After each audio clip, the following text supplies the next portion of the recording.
Hello hello guys, what's up, welcome back to another video. आज हम बनाने जा रहे हैं सोलो लेवलिंग का एपिसोड 1 का एक्सप्लेनेशन। अगर आपको ऐसी वीडियोस पसंद आती हैं तो मेरे चैनल को सब्सक्राइब करें, इस वीडियो को लाइक करने से ज़्यादा शेयर करें ताकि मैं ऐसी वीडियोस और बना सकूं। So let's get started. तो कहानी कुछ इस तरह शुरू होती है कि दूरबीन से एक बंदा खड़ा हुआ देख रहा होता है और आइलैंड पर फुल धमाके हो रहे होते हैं और साथ खड़ा हुआ बंदा उसका कहता है कि कैप्टन, हमें इन पर हमला करना चाहिए। तो कप्तान कहता है कि हमारा कोई फायदा नहीं, हम हार जाएंगे, इससे सिर्फ एक लोग ही डील कर सकते हैं और वो है हंटर। फिर सीन शिफ्ट होता है, हम देखते हैं कि लाल चूंटियां हंटर पर अटैक कर रही होती हैं और एक हंटर कहता है कि हमें इन्हें यहीं पे रोकना पड़ेगा वरना जरूरती घेरा टूट जाएगा। हम देखते हैं वो भरपूर कोशिश करते हैं चींटियों से लड़ने की, लेकिन आखिर में चींटियां उन्हें खाना शुरू कर देती है। और दूसरा हंटर जो खड़ा होता है वो कहता है कि हमारा यहाँ पे कोई फायदा नहीं है, हम लो रैंक हंटर इसको नहीं संभाल सकते, बल्कि बड़े हंटर्स इसको आकर संभाल सकते हैं। दूसरा हंटर जिसको चूंटी खा रही होती है वो कहता है ये क्या, मेरी तो ताकत जा रही है और मेरी कॉन्शियसनेस लूज हो रही है। और उसी वक्त हाई रैंक हंटर आकर उसे अपना डंडा मारता है जिससे वो एक ही वार में चित हो जाती है और ये अपना हीलिंग मैजिक इस्तेमाल करता है। और ये हंटर जो लो लेवल का है वो देखकर हैरान हो जाता है कि ये इतनी जल्दी कैसे हील कर पा रहा है। फिर हम देखते हैं कि हीलर पर अटैक होने वाला होता है और लो रैंक हंटर कहता है कि देखो ऊपर, और उसी वक्त एक शख्स आता है और अपने लाइटनिंग मैजिक का इस्तेमाल करके उस चींटी को भी चित कर देता है। और तीसरे बंदे को दिखाया जाता है जो बहुत बेहतरीन तरीके से जो अपनी ताकत से चींटियों को उड़ा रहा होता है और ये लोग शुक्र मनाते हैं कि शुक्र है कि एस रैंक के हंटर्स आ गए हैं। ये बंदा जो लाइटनिंग मैजिक इस्तेमाल करता है ये कहता है तुम्हें कुछ ज्यादा ही जल्दी है ब्यूंगू। तो ब्यूंगू कहता है कि मैं ज्यादा से ज्यादा लोगों की मदद करना चाहता हूँ और मुझे यकीन था कि तुम मुझे बचाने जरूर आओगे। और पीछे इनकी व्हाइट कलर की चूंटी आ जाती है तो लाइटनिंग मैजिक वाला कहता है कि मुझे नहीं लगता ये इनका बॉस है। और दूसरा जो उसके साथ खड़ा होता है वो कहता है कि हो सकता है ये इनका लीडर हो। तो ये दोनों ब्यूंगो को कहते हैं कि तुम हीलर मैजिक से सबकी हीलिंग कर दो, और ये दोनों उस चूंटी पर हमला कर देते हैं। और फिर यहाँ में हमें बहुत बेहतरीन फाइट देखने को मिलती है दोनों की। आखिरकार बिग टाइगर चूंटी को हरा देता है। तो हम सामने से देखते हैं कि और ज्यादा चूंटियां आना शुरू हो जाती है और ये दोनों इन्हें देखकर एक्साइटेड हो जाते हैं और बिग टाइगर अपनी ताकत बढ़ाता है और उसके मसल्स पुल होते हैं और वो कमाल की बॉडी दिखाता है। और यहाँ पे यूनसुक भी कमाल का मैजिक दिखाता है लाइट। हमें एक और बंदा दिखाया जाता है जो खड़ा होता है और उसके सामने भी बहुत सारी लाल चींटियां आ रही होती है। ताकत काफी अच्छी होती है और वो एक ही बार में फायर मैजिक इस्तेमाल करके रेड आंट्स को सड़ा देता है, लेकिन पीछे से व्हाइट आंट्स आ रही होती हैं और उसके बाद सारे हंटर्स व्हाइट आंट पर हमला कर देते हैं। और फिर सीन शिफ्ट होता है और हमें पुरानी बात बताई जाती है।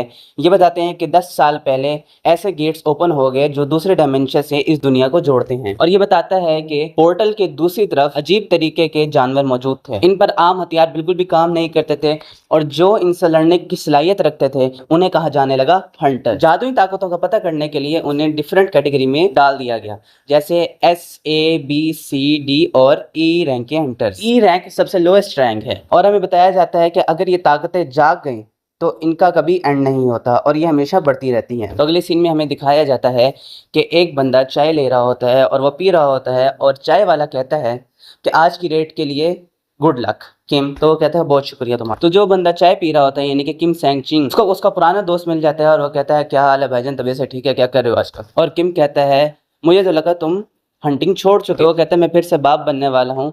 तो वो कहते हैं ये तो अच्छी बात है, अगर हम इस रेड में सक्सेसफुल होए तो पैसे अच्छे मिलेंगे। और उसी वक्त मेन हीरो आ जाता है जो कि है इस वक्त जीरो, इसका नाम है संग जिनबू। तो सारे संग से इसका हाल चाल पूछ रहे होते हैं और कहते हैं क्या हाल है संग, तबीयत से ठीक है। और किम कहता है कि खाना शाना तो खा कर आया ना भाई, ताकि ताकत तेरे अंदर हो। तो वो कहता है हाँ मैंने आज एक प्रॉपर मील। तो इसका दोस्त पूछता है कोई बड़ी तोप है या कोई ये बहुत बड़ा हंटर है जो सारे इसका हाल पूछ रहे हैं। तो किम कहता है कि ये ताकतवर नहीं बल्कि बहुत कमजोर हंटर है, इसको दुनिया का सबसे वीकेस्ट हंटर कहा जाए तो गलत ना होगा। वो कहता है पता है जब तुम गए थे इसके बाद ही ये लड़का यहाँ पर आया था। और वो कहता है कि E रैंक की लड़ाई ने इसे हॉस्पिटल पहुंचा दिया और इसी वजह से इसका नाम पड़ा है दुनिया का सबसे कमजोर शिकारी। तो वो कहता है अच्छा। तो किम कहता है कि आहिस्ता बात करो, ये ना हो कि वो सुन ले। तो हमारा संग जिनवू जो कि पहले सब कुछ सुन चुका होता है वो कहता है कि ठीक है तो कह रहे हैं, आखिर मैं हूँ जो कमजोर। उसके बाद हम देखते हैं कि एक लड़की आती है और संग जिनवू से उसका हाल पूछती है और कहती है कि तुमने फिर से अपने आप को चोट लगा ली। और संग जिनवू कहता है कि तुम्हारे साथ काम करके अब अच्छा लगेगा। और वो कहती है आखिर तुम्हें हुआ क्या है, इतनी तुम्हें ज्यादा चोटें लगी हुई हैं।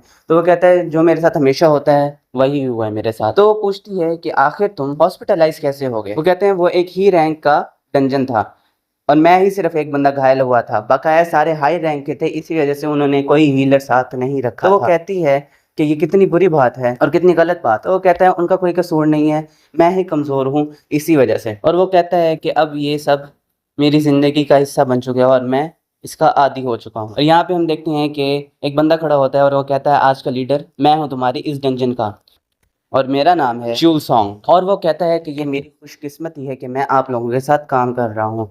और ये कहता है कि यहाँ पे खड़े हुए सब लोगों से ज्यादा स्ट्रॉन्ग और स्किलफुल यही च्यूल सॉन्ग है। और वो कहते हैं कि सारे रेडी हैं, तो सारे कहते हैं हाँ, और सारे पोर्टल के अंदर चले जाते हैं। और संग जिन वो भी बड़े आराम से पोर्टल के अंदर चला जाता है। लेकिन उससे पहले कि वो अंदर जाए, वो अपने चाकू को देखता है और कहता है कि मेरे पास सिर्फ यही एक हथियार है जो मैं अफोर्ड कर सकता है। वो कहता है कि कम से कम खाली हाथ जाने से तो अच्छा है कि ये हथियार साथ हो। और वो जाता है और वो कहता है कि आज तो मैं कुछ करके ही दिखाऊंगा।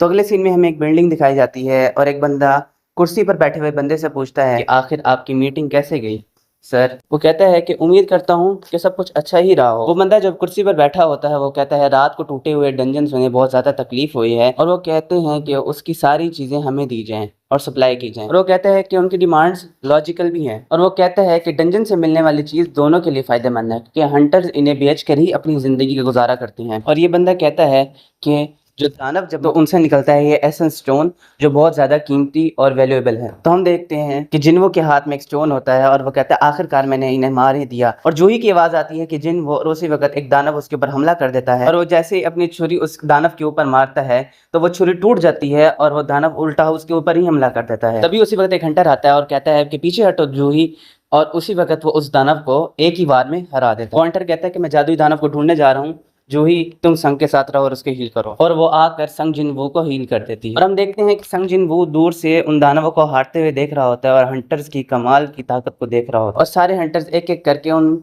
जादुई दानवों को हरा देते हैं। और फिर सीन शिफ्ट होता है और वो बंदा कहता है कि एसेंस स्टोन बहुत जरूरी होते हैं और ये बड़े दानवों से लड़कर पाए जाते हैं। इससे बहुत सारे हथियार बन सकते हैं और बहुत सारी चीजें बन सकती हैं। और उसके बाद है माना क्रिस्टल्स जो कि डंजन से ही हासिल की जा सकती हैं और ये इससे कम ताकतवर होती है। और ये बंदा कहता है कि ये हुकूमत की नज़र में है और वो कहता है कि ये सबसे बेहतरीन स्टोन है और ये एक ऐसा फॉसल फ्यूल है जो एटमॉस्फेयर को बिल्कुल भी पॉल्यूट नहीं कर सकता। और वो माना क्रिस्टल की मदद से ऐसे तरीके ढूंढ रही है जिससे बिजली पैदा हो सके। ये बिल्कुल साफ एनर्जी प्रोड्यूस करता है और इस एटमॉस्फेयर को भी कुछ नहीं होता। और साथ वाला बंदा कहता है और ये एक ऐसी चीज है जो सिर्फ हंटर ही ढूंढ सकते हैं। और ये बंदा कहता है कि हंटर्स पर एक बहुत बड़ी जिम्मेदारी है। और वो आखिरी दानव को हरा देते हैं और वो कहते हैं कि कमाल की बात है सॉन्ग, तुम तो कमाल के हो, आखिरकार हमने आखिरी दानव को हरा दिया। और हम देखते हैं कि संग जिनवू अभी भी हील हो रहा होता है और दूर से देख रहा होता है इन्हें। तो जूही कहती है कि सच सच बताना किसी जिद में आकर तो तुम हंटर नहीं बने। वो कहती है कि अगर ऐसा ही रहा तो तुम्हें एक दिन बहुत बड़ी चोट लग जाएगी। तो इसके जवाब में संग जिनवू कहता है सॉरी। वो कहती है मुझे माफी तलाफी की जरूरत नहीं है, मैं जो समझा रही हूँ क्या तुम वो समझ गए हो। और किम कहता है क्या तुमने सारा सामान इकट्ठा कर लिया। वो कहते हैं हाँ हमने सारा इकट्ठा कर लिया लेकिन यहाँ पे कुछ ज्यादा नहीं है। और वो कहते हैं अगर यही हाल रहा तो हम ज्यादा पैसे नहीं कमा पाए। वो कहता है कि यहाँ पर हमने मिशन कंप्लीट कर लिया है और मेरे पास सिर्फ एक छोटा सा स्टोन है, मैं डूब मरने का मकाम है। और यहाँ पर हम देखते हैं कि पीछे से एक हंटर आवाज लगा रहा होता है कि इधर आओ। और वो सारे वहां पर इकट्ठा होते हैं और वो देखते हैं कि एक बहुत बड़ी सुरंग जो अंदर जा रही होती है। वो कहते हैं कि ये तो डबल डंजन है, मेरे ख्याल से मैंने इसके बारे में सुन रखा है। वो कहता है कि हमने गुफा के राजा को तो मार दी है लेकिन मुझे नहीं लगता ये अभी बंद होगा। और किम कहता है कि मुझे यकीन है आगे जाकर लूट का सामान और ज्यादा मिलेगा अगर हम इस गुफा के अंदर जाएंगे। तो सॉन्ग कहता है कि इस तरीक़ेकार के ऊपर हमें एसोसिएशन का वेट करना पड़ेगा कि उनके मैसेज के आने तक हम ही अंदर जाएं। तो किम कहता है कि मिस्टर सॉन्ग मेरी बात तो सुनिए। किम कहता है कि आपको नहीं लगता कि हंटर्स तब तक आकर यहाँ का सामान ले जाएंगे। और इसका दोस्त जो इसके साथ खड़ा होता है वो कहता है ये डी रैंक का ही तो मिशन है तो ये इतनी परेशानी नहीं होनी चाहिए। और किम कहता है कि मेरा दोस्त अब बाप बनने वाला है तो हमें पैसों की जरूरत है और अभी तक हमें इतने मानक क्रिस्टल नहीं मिले। तो मिस्टर सॉन्ग कहते हैं कि मैं तुम्हारी बात समझ रहा हूँ लेकिन इसके अंदर बहुत बड़ा खतरा है तो क्यों ना वोटिंग करा ली जाए। तो सब अपने वोट देते हैं और मिस्टर सॉन्ग कहते हैं तो बात असल में कुछ यूं है कि 6 बंदों ने हाँ का जवाब दिया और 6 ना का जवाब दिया। तो अब बचा सिर्फ संग जिनवू जिसके ऊपर फैसला है कि वो अंदर जाएगा या नहीं जाएगा। जिनवू कहता है मैं तो ई रैंक का हंटर हूँ और डी रैंक में जाना बहुत बड़ा खतरा है मेरे लिए, लेकिन जब से अब्बा जी लापता हुए हैं तब से सारी जिम्मेदारियां फैमिली की मेरे ऊपर आ चुकी हैं। और वो कहता है कि मुझे अपनी माँ के इलाज के लिए और बहन की पढ़ाई के लिए पैसे चाहिए होंगे। और संग जिनवू कहता है कि चलो चलें। सीन शिफ्ट होता है और हम देखते हैं कि एक बंदा खड़ा होता है और साथ खड़ी हुई औरत कहती है कि आप इस पर अपना हाथ रखें ताकि आपकी मैजिक पावर्स का पता चले। और यहाँ पे हम देख रहे होते हैं कि लोगों को खुशखबरियाँ दी जा रही होती है कि आप सी रैंक के हंटर हैं, आप बी रैंक के हंटर हैं। इसी वजह से वो कहते हैं कि आपके साथ काम करके हमें बहुत ज़्यादा खुशी हुई है। और एक बंदा जो साइड पे फ़ोन पर बात कर रहा होता है वो कहता है कि एक बी रैंक का हंटर और 2 सी रैंक के हंटर ने हमारे साथ साइन कर लिया है और हमारी टीम में ज्वाइन हो चुकी है। और वो कहता है यहाँ की सिचुएशन हमारे कंट्रोल में है, गिल्ड मास्टर चोई। और चोई कहता है कि एज मैटर नहीं करती, बस उन्हें काम आना चाहिए तो उन्हें काम दे दो। और हम कहाँ ऐसा इंसान ढूंढ सकते हैं जिसका मुकाबला चाय हाई इनसे हो सके। और अगले सीन में हम देखते हैं कि एक लड़की का बैग दो चोर बाइक के ऊपर चुरा कर चले जाते हैं और वो बहुत तेजी से भाग रहे होते हैं और उनके सामने एक लड़की आती है और वो कहते हैं कि तुम पागल हो गई हो, आखिर क्यों मरना चाहती हो। लेकिन वो लड़की बहुत तेजी से मूव करती है और उससे बैग ले लेती है और वो दोनों चोर बहुत बुरी तरीके से नीचे गिर जाते हैं। और हमें पता चलता है कि असल में यही है चा हाई इन, जो कि एक एस रैंक हंटर होती है और बहुत ज़्यादा मशहूर भी होती है और बहुत ज़्यादा खूबसूरत भी होती है। और वो जब अपने आप को लोगों में घिरा हुआ पाती है तो वो वहाँ से भाग जाती है। अगले सीन में हम देखते हैं कि हमारे हंटर्स गुफा के अंदर चल रहे होते हैं और वो कहता है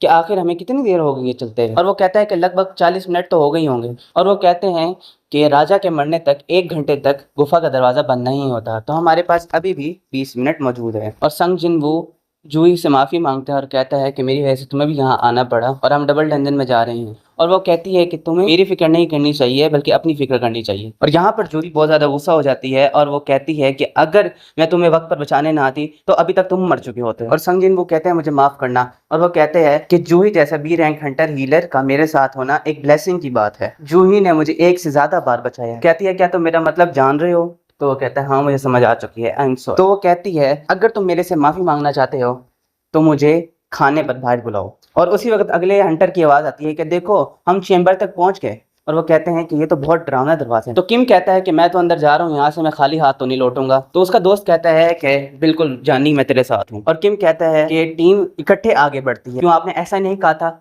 मिस्टर सोंगजुन। तो फिर सीन शिफ्ट होता है, हम देखते हैं कि ये बंदा कहता है कि नए हंटर मैं हूँ हंटर एसोसिएशन का चेयरमैन गोगन ही। आप में से 2 लोग होंगे जिनमें से एक जाना चाहता होगा हंटर में और दूसरा नहीं जाना चाहता होगा हंटर में। और यहाँ पर वो एक पावरफुल स्पीच के तौर पर इन सारों को बताता है कि हंटर बनना एक बहुत खतरनाक काम है। और वो कहता है कि जो इन रेड्स के आदी हो गए हैं वो भी इन रेड्स को हल्के में नहीं लेते। और वो कहता है कि इस मामले में आपने कभी लापरवाह नहीं होना और अगर जिंदा रहना है तो डरना ज़रूरी है। तो अगले सीन में हम देखते हैं कि डंजन खुल जाता है और वहाँ पर ब्लू कलर की फायर्स जल जाती हैं in all over the place. और वो कहते हुए जाते हैं कि कमाल का तहखाना है, ऐसा मैंने तहखाना कभी नहीं देखा। और ये सारे आपस में बातें कर रहे होते हैं कि ये स्टैचू इतने पुराने हैं वगैरह वगैरह। तो हम देखते हैं संगजिन वो एक बहुत बड़ी मूर्ति के सामने खड़ा होता है और वो कहता है कि ये तो सबसे बड़ी मूर्ति है यहाँ। और हंटर्स कहते हैं कि यहाँ पर हमारा आना बेकार हुआ, यहाँ पर तो एक भी दानव। और फिर हम मिस्टर सॉन्ग को देखते हैं जो जमीन को हाथ लगाकर कहते हैं कि ये तो जादुई घेरा है। और पीछे से कोई सॉन्ग को बुलाता है और कहता है सर सॉन्ग